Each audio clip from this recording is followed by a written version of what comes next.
media sekalian. Kita ke informasi seputar SEA Games Permisa. Selain bulu tangkis, tim panjat tebing Indonesia juga keluar sebagai juara umum di SEA Games 2025 Thailand. Total 2 medali emas dipersembahkan dari speed putra dan speed putri.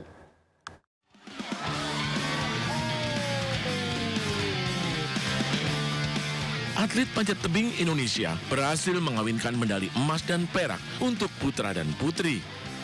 Di sektor speed climbing putri, Puja Lestari berhasil meraih medali emas, sementara Susanur Hidayah melengkapi dominasi dengan medali perak. Bahkan final speed putri menciptakan All Indonesia Final, sebuah pencapaian yang membanggakan. All Indonesian Final juga tersaji di final speed putra. Anshafi Robi Al-Hilmi tampil impresif dengan meraih medali emas. Ia mengungguli rekannya Alfian Muhammad Fajri. Panjat tebing masuk dalam 21 cabur olahraga unggulan untuk Olimpiade. Pemerintah pun akan fokuskan dukungan untuk 21 cabang ini. Pemerintah akan fokus mendukung 21 cabur ini, dan tentu kita harapkan sesuai dengan amanah yang Bapak Presiden berikan, kita akan dukung maksimal di mana Olimpiade sasaran utama, SEA Games hari ini sebagai evaluasi untuk persiapan juga ASEAN Games tahun depan, juga SEA Games 2027 sebagai sasaran antara. Keberhasilan di cabur panjat tebing ini menjadi bukti suksesnya regenerasi di cabur ini. Sementara itu, pemerintah menargetkan meraih 80 keping emas dalam gelaran SEA Games tahun ini. Tim Liputan iNews melaporkan. Atlet wushu Indonesia Patricia Geraldine kembali mengibarkan merah putih setelah meraih medali emas pada nomor taulu gabungan Chan Kwan, Chan Su, dan Kian Siu Putri SEA Games 2025 Thailand.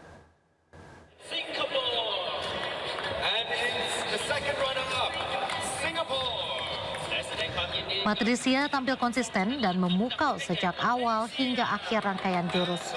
Atlet Indonesia ini menang atas wakil Malaysia Pang Huye yang harus puas dengan medali perak.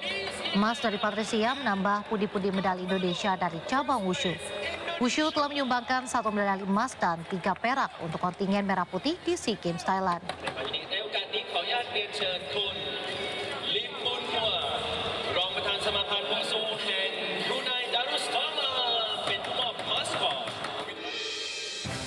Indonesia juga berjaya di cabang olahraga ekstrim lain, yakni skateboard. Atlet putra Basral Graito Hutomo sukses mempersembahkan emas usai menjuarai nomor ekstrim skateboard street. Atlet 18 tahun tersebut berhasil menyabet medali emas setelah mengungguli 2 atlet tuan rumah yang harus puas di posisi kedua dan ketiga. Paling menyita perhatian, seorang ofisial tim Malaysia ikut berlari masuk ke arena dan turut memeluk Basral.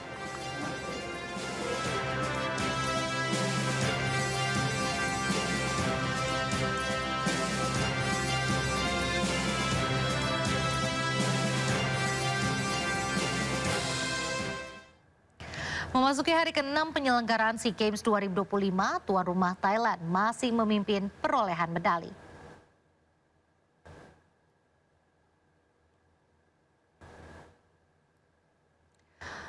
Pemirsa, kontingen Gajah Putih meraih 141 emas, 86 perak, dan 55 perunggu. Sementara Indonesia berada di peringkat kedua dengan 52 emas, 63 perak, dan 59 perunggu. Disusul Vietnam dengan 37 emas di posisi ketiga. Singapura di peringkat keempat dengan 28 emas, serta Filipina di posisi kelima dengan 23 emas. Berikutnya Malaysia di posisi ke-6, Myanmar ke-7, diikuti Laos, Brunei, dan Timor Leste. Dalam rangkaian melestarikan budaya lokal sekaligus pemberdayaan masyarakat, MNC University menggelar pentas budaya Betawi di wilayah Karet Kuningan, Jakarta Selatan. Acara ini menjadi puncak revitalisasi budaya yang melibatkan warga dari berbagai kalangan. Suasana semarak terlihat di Pedurenan Karet Kuningan, Jakarta Selatan. Seluruh warga berkumpul untuk menghadiri pentas budaya Betawi yang merupakan program kolaborasi MNC University dengan Kelurahan Karet Kuningan, Jakarta. Acara ini merupakan hasil dari dana hibah Program Inovasi Seni Nusantara untuk revitalisasi budaya dari Kementerian Riset, Teknologi dan Pendidikan Tinggi yang diberikan kepada MNC University. Jadi memang kita menginisiasi program ini untuk membantu masyarakat mengembangkan daerahnya, terutama kebudayaannya.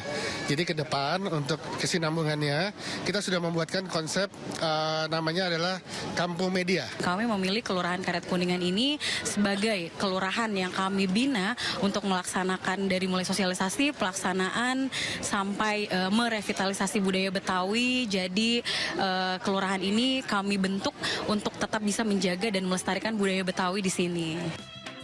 Selama 2 bulan, pihak MNC University telah melakukan workshop terkait public speaking, marketing, hingga rebranding produk untuk meningkatkan UMKM warga Karet Kuningan. Kami sangat bersenang karena MNC University ini berada di wilayah kami bukan cuma sekedar budaya Betawi saja, tapi juga memberikan inovasi-inovasi kepada anak muda, kepada ibu-ibu. Ibu-ibu itu dalam seperti public speaking, terus pengembangan UMKM, sementara kalau anak-anak mudanya yaitu dari IT-nya, teknologinya. MNC University berharap dengan adanya acara pentas seni Betawi ini, para pemuda dapat lebih mengedepankan budaya lokal untuk tetap eksis di tengah terpaan gaya global. Dari Jakarta, Kea Della Rosa Laksana Tiara iNews melaporkan. Kosmetik ilegal dan berbahaya hingga kini masih beredar luas di masyarakat. Berkali-kali diberantas, kosmetik yang umumnya mengandung merkuri itu tetap tumbuh subur, terutama di pasar-pasar online. Jadi emang muka aku nih merah ya guys tuh. Ini korban merkuri guys. Asal kalian tahu. Makanya aku tuh selalu bilang sama orang yang aku kenal, jangan pernah pakai merkuri. Karena merkuri itu jahat tuh ya. Jahat banget. Wajah memerah dan rusak seperti di video bukan karena alergi parah, melainkan efek dari kosmetik berbahaya yang mengandung merkuri. Semakin hari, korban semakin berani bersuara di publik. Mereka lantang mengimbau khususnya para kaum hawa agar berhati-hati pada kosmetik berbahaya. Kasus ini jadi potret nyata bahwa kosmetik ilegal dan berbahaya masih beredar di Indonesia. Badan Pengawas Obat dan Makanan menemukan 108 merek kosmetik berbahaya. Sebanyak 400.000 lebih dari kosmetik berbahaya ini telah disita petugas dengan nilai ekonomi sebesar 26,6 miliar rupiah. Sebagian terbukti mengandung bahan berbahaya seperti merkuri dan juga asam retinoat. Kedua zat ini menyebabkan iritasi berat hingga kerusakan kulit dan kesakitan permanen. Dari hasil patroli BPOM di pasar online, belasan merek kosmetik dan perawatan kulit kedapatan mengandung merkuri dan bahan berbahaya. Ironisnya, produk-produk ini dipasarkan dengan janji manis, hasil instan, putih, serta glowing seketika. Bahwa kami dari Badan POM pun melakukan langkah-langkah yang sama untuk melakukan pengawasan obat dan makanan tersebut, khususnya terkait dengan penindakan tindak pidana kesehatan. Cantik seharusnya menyehatkan, bukan menyakiti. Karena itulah keselamatan diri tidak layak dikorbankan hanya demi hasil yang instan. Tim Liputan iNews melaporkan.